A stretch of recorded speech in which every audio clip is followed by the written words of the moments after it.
Bonjour, bonjour, cher peuple gabonais. Il est 10h30 ici à Blois-Chambord.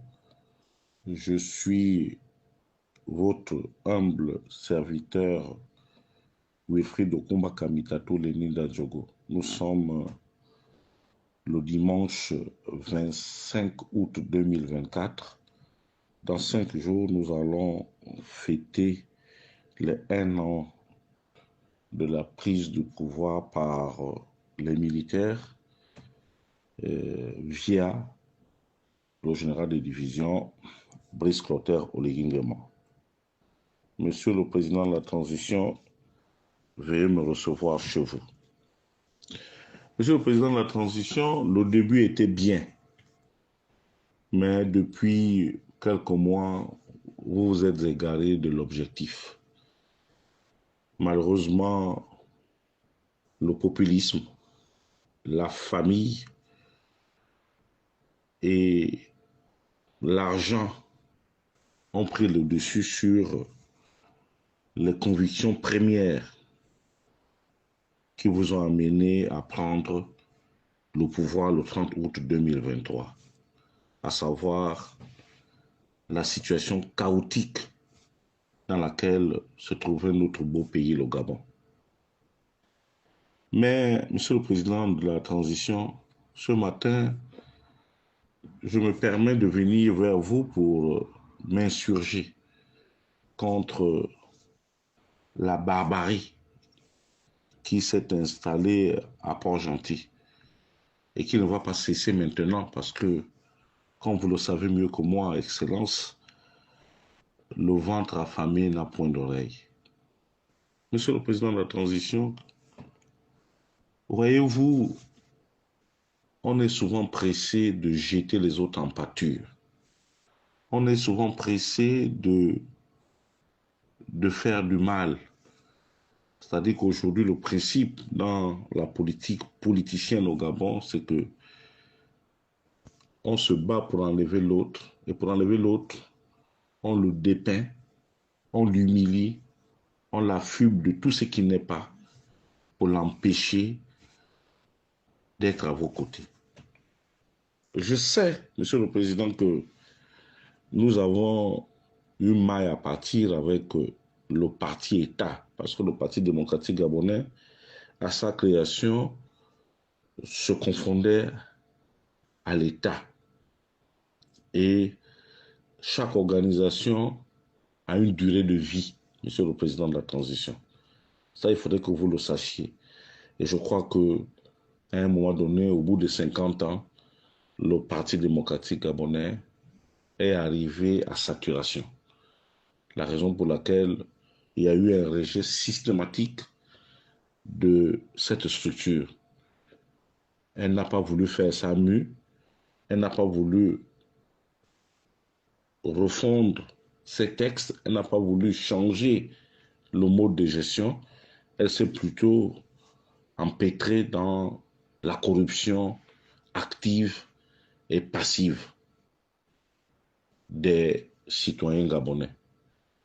C'est pour vous dire que, tout simplement, que Monsieur le Président de la Transition, l'argent seul ne règle pas les problèmes. Je vous ai vu depuis votre avènement à la magistrature suprême, depuis que vous avez pris le pouvoir, vous avez sillonné le Gabon, vous avez donné de l'argent, vous avez embrassé même les démons, tout justement parce que vous cherchiez le populisme. Mais vous ne vous êtes pas attaqué aux problèmes de fond qui minent notre vivre ensemble, notamment le tribalisme grégaire. Et dans votre façon de faire, moi je comprends. Je comprends qu'un enfant veut toujours faire plaisir à son côté maternel et à son côté paternel. Vous n'avez pas échappé à cela. Vous avez tout donné à vos parents batékés, vous avez tout donné à vos parents-enfants. Aujourd'hui, regardez la situation du pays. Un pays complètement divisé. Même si lors de votre séjour à Togovéen, nous nous sommes efforcés de nous faire harakiri en acceptant d'abord de recevoir un fils du Haut-Togo. Mais les blessures sont profondes. Et au moment où nous sortions de cette situation, après que nous ayons racolé les morceaux du tribalisme que vous avez institué au sommet de l'État, au mois d'août, vous êtes reparti en Goni, festoyer, et là-bas, beaucoup de choses se disent. Mais est-ce que l'association Tchoumou est un super gouvernement? Est-ce que l'association Tchoumou, c'est là-bas où on décide de la vie de la nation? Monsieur le Président de la Transition, moi je pense que vous devez être au-dessus des partis politiques, au-dessus des ethnies, au-dessus des considérations partisanes, parce que le vivre ensemble entre Gabonais est plus important que nos intérêts personnels. Voyez-vous ce qui se passe à Port-Gentil? C'est beaucoup plus un choix hasardeux des hommes. Parce que, Excellence, Monsieur le Président de la Transition, je n'ai rien contre le général que vous avez mis à la mairie de Port-Gentil. Mais j'ai été à Port-Gentil, comme vous. Nous avons tous été au Stade Blanc. Nous avons tous vu les maires précédents de Port-Gentil fonctionner. La mairie de Port-Gentil aussi peut concourir à la paix sociale en essayant de bien faire des choses, en essayant d'embaucher objectivement les jeunes désœuvrés de Port-Gentil, leur donner des petits boulots. Malheureusement, c'est ce que savait faire le maire, l'ancien maire, les anciens maires, autant pour moi, Séraphin Dao Rembongo, Nchango, Aperano et les autres, qui se sont souvent battus pour ne fût-ce que maintenir la paix sociale à Port-Gentil. Et puis, il y a quelque chose que je n'ai pas compris, Monsieur le Président de la Transition. Il y a une espèce de haine et de mélancolie qui habite les nouveaux tenants du pouvoir. C'est-à-dire que tout est effacé. On ne peut non plus effacer l'histoire. Moi, je prendrais le cas de M. Nchango. Nchango, pour arriver à ce poste de ministre, Nchango a travaillé. Je ne défends pas M. Nchango. Mais les gens se sont arrangés lors de votre visite à Port-Gentil à ce qu'on puisse huer, crier sur lui, alors que Nchango fait partie des employeurs à Port-Gentil. Dans la furie de ceux-là qui vous entourent, ils ne se sont pas gênés de pouvoir suspendre un certain nombre de marchés, de contrats, comme on les appelle en bon français, des contrats auprès des sociétés pétrolières appartenant à M. Nchango. C'est le résultat aujourd'hui de la déchéance de la jeunesse ogmarine. Comment peut-on expliquer que les gens vont se permettre, vont s'organiser, avoir des machettes, des fusils pour attaquer des paisibles citoyens? Les faits sont graves. Ça sous-entend que nous n'avons pas avancé et que vos choix politiques commencent par poser des problèmes. C'est pour cela que je plaiderai en faveur du retour aux affaires. S'il vous plaît, Monsieur le Président de la Transition, je plaiderai pour le retour aux affaires de Maître Séraphin Dao Rembongo et de Monsieur Gabriel Nchango. Ce sera l'effet de redonner confiance à ces jeunes qui ont perdu tout espoir, parce que je connais la capacité de ces deux orgues marins que son maître Séraphin Ndao et M. Gabriel Nchango. C'est à vous de choisir dans quel registre vous pourriez les utiliser. Mais je verrai bien M. Séraphin Ndao, pour le petit temps qui nous reste là, de revenir à la mairie de Port-Gentil. Il n'y a pas de honte lorsqu'on s'est trompé, parce que s'il faut entretenir un ivrogne, permettez-moi de l'expression, ce monsieur-là ne ressemble qu'à la bouteille d'alcool.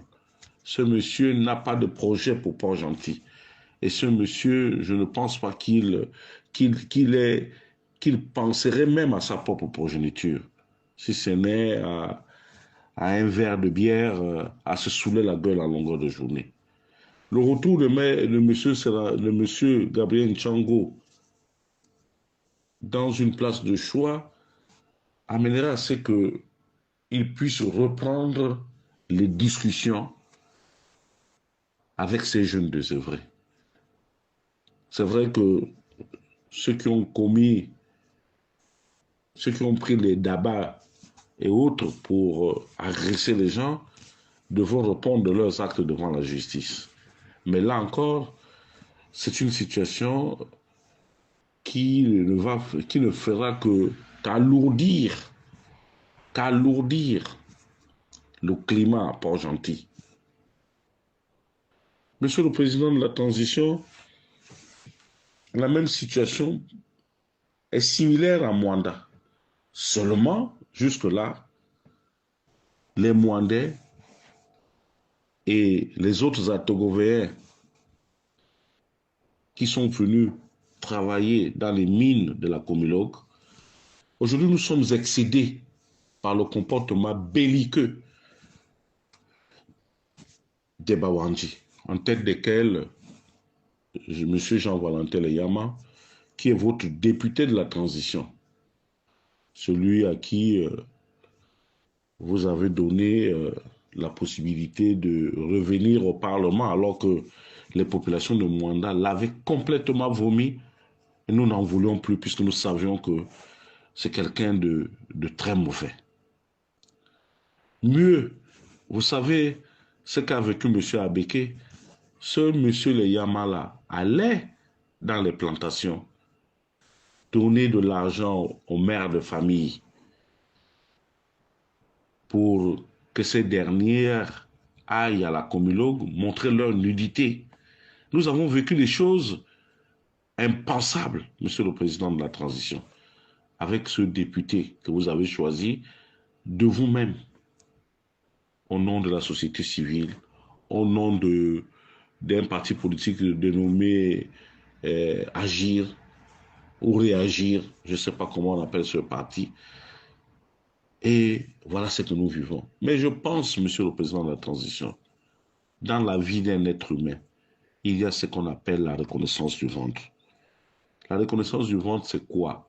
C'est que lorsque l'autre t'a donné, il faut savoir dire en public que oui, tel jour il m'a donné.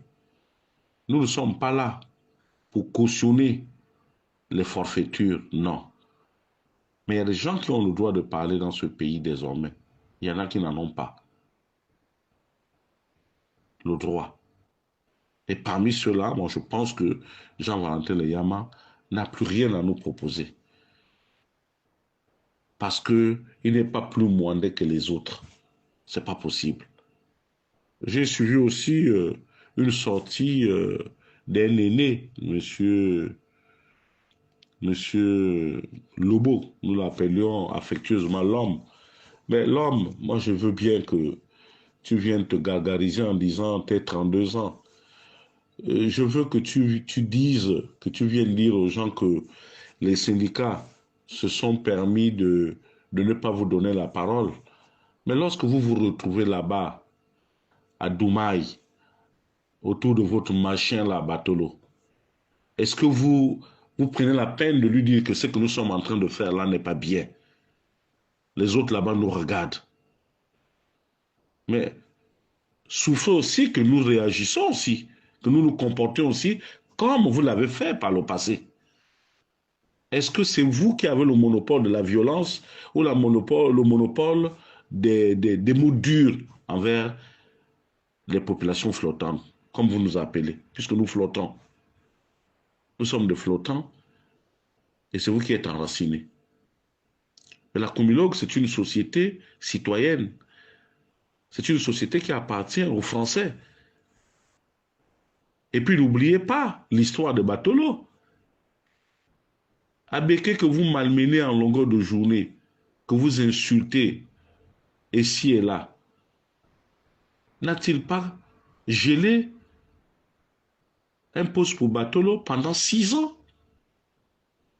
Et le courage aussi de le dire aux gens, à vos parents quand vous vous retrouvez là-bas à Doumaï. Voilà comment vous arrivez. Le manganèse appartient à tout le monde. Nous avons appris là, l'homme. Tu m'as vu grandir. Nous avons joué au ballon ensemble, Monsieur Lobo. Nous avons joué au ballon ensemble. Tu es un grand frère. Mais tu ne peux pas rentrer dans ce qui nous divise, l'homme. Des syndicats, mais lorsque ces syndicats-là discutent, demain, lorsqu'il y aura les augmentations, demain, lorsqu'il y aura une amélioration des conditions de vie et de travail à la Comilogue, j'espère que vous, les Bawanji, vous qui soutenez de manière aveugle votre machin de Batolo là, vous aurez le courage de dire à la face du monde que nous n'acceptons pas ces avantages. Parce que celles-ci n'ont pas été décidées par M. Batolo, qui est votre parent, qui a tribalisé toute une compagnie. Donc, arrêtons ce genre de choses-là. Nous ne sommes pas là pour chercher les problèmes. Que chacun de nous prenne ses responsabilités. Tu étais hier dans un mariage, on s'en fiche. Mais désormais, reste chez toi, en pays à Wanji, en pays Bawanji. Nous allons rester chez nous. Tu n'es pas obligé de nous dire bonjour l'homme, on s'en fiche.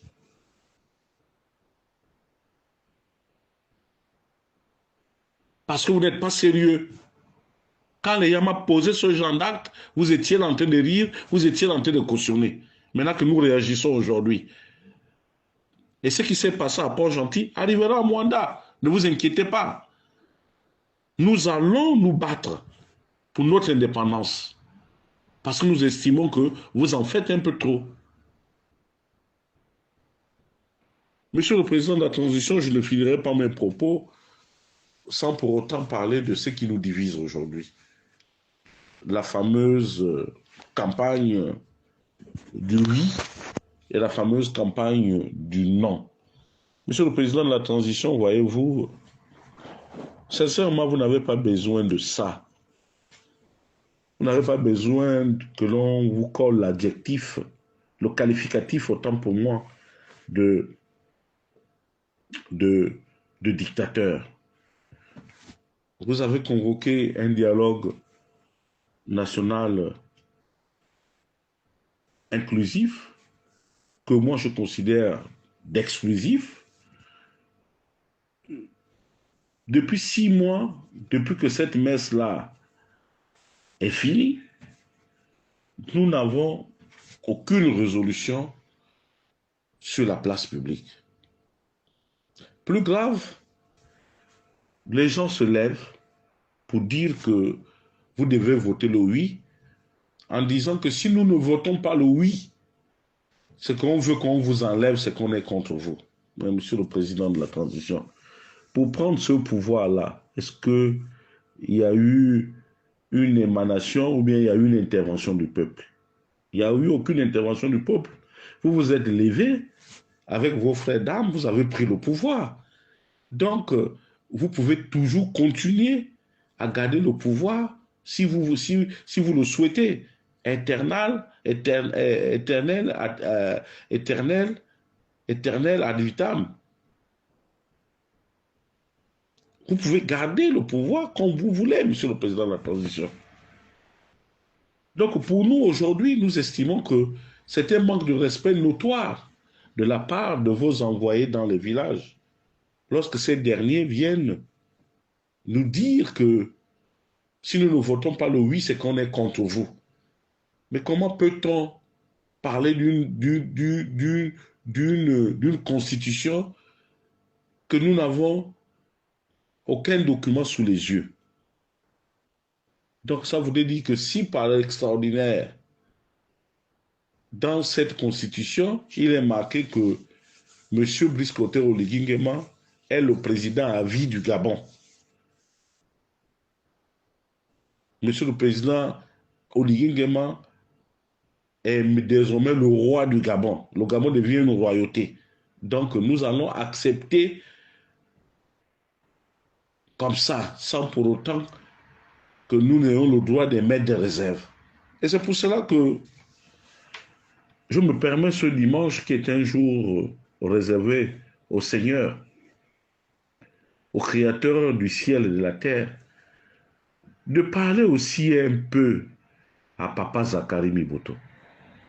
Papa Mwana Tsomi, comme nous aimions t'appeler au village. De 68 à 2000, jusqu'à ce que tu aies eu cette déchéance dans le gouvernement d'Omar Bongo, le gouvernement de Jacques Mille Encyclopédie, nous n'avons pas apprécié ce que tu as vécu. Pour une situation matrimoniale quelconque, nous ne l'avons pas accepté. Que l'on te maltraitât comme ça, avec les services rendus à ce parti, qui est le Parti démocratique gabonais, et surtout à la famille Bongo. Personnellement, je n'ai pas apprécié. Parce que j'estime que dans la vie, la reconnaissance doit être la première qualité que nous devons tous avoir. Mais papa, je t'ai suivi à Franceville lors de ta prise de parole en tant qu'aîné par rapport à l'âge et en tant que doyen politique devant le chef de l'État. Tu nous as dit de manière frontale que tu te battrais pour que le oui puisse l'emporter et que le Haut-Ogooué ne peut pas décevoir le président de la transition. Et que les Atogouéens ne doivent pas aussi avoir honte parce que tous les Gabonais sont comptables de la situation que traverse notre pays.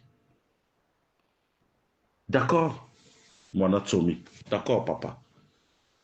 Mais, papa, n'oublie pas le fondement de ton combat politique de 2000, après que tu aies été humilié au gouvernement, jusqu'à ton retrait de la politique, lors du dernier congrès de ta formation politique, l'Union nationale. Tu t'es toujours battu pour l'alternance au pouvoir, papa. Tu t'es toujours battu pour l'alternance au pouvoir. Alors, c'est au crépuscule de ta vie. C'est au moment où tu dois nous laisser une mouture de la Constitution qui doit faire école, un souvenir inoubliable, inébranlable, que tu es en train de vouloir te fourvoyer. Mais papa, quelles sont ces méthodes-là? Même à l'époque monolithique, même à l'époque où il y avait le parti État, on se permettait quand même de soumettre aux populations la mouture de la Constitution. Mais papa, s'il existe des décès inavoués, papa Zakari, je ne pense pas que au moment où nous devons te rendre un hommage mérité pour ce combat politique épique contre nos bourreaux d'hier, que tu nous ramèneras, s'il te plaît, à cette époque monolithique qui nous a laissé des très mauvais souvenirs. Papa, je sais que chaque homme politique au Gabon s'est toujours battu pour sa progéniture. Je comprends qu'au jour d'aujourd'hui, tu réussis quand même à placer beau-fils, tu réussis à placer neveu, tu réussis à placer ceci au détriment de ceux-là qui t'ont même accompagné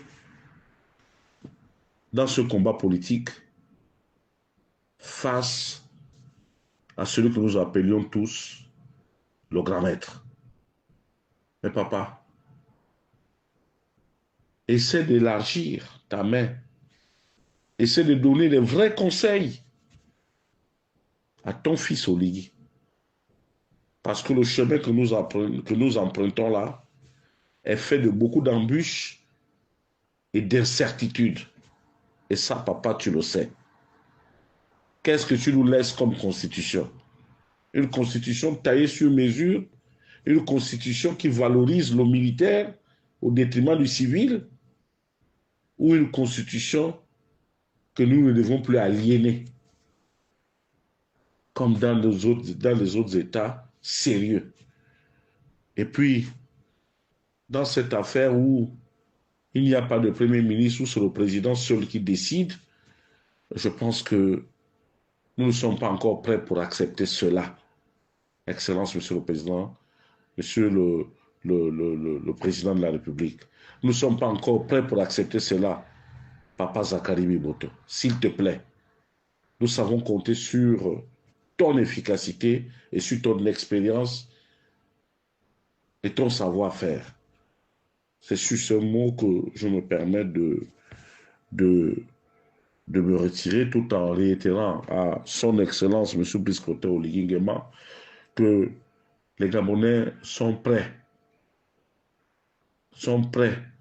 à l'accompagner, mais à une condition qu'il soit transparent et qu'il soit honnête. Maintenant, s'il a décidé qu'il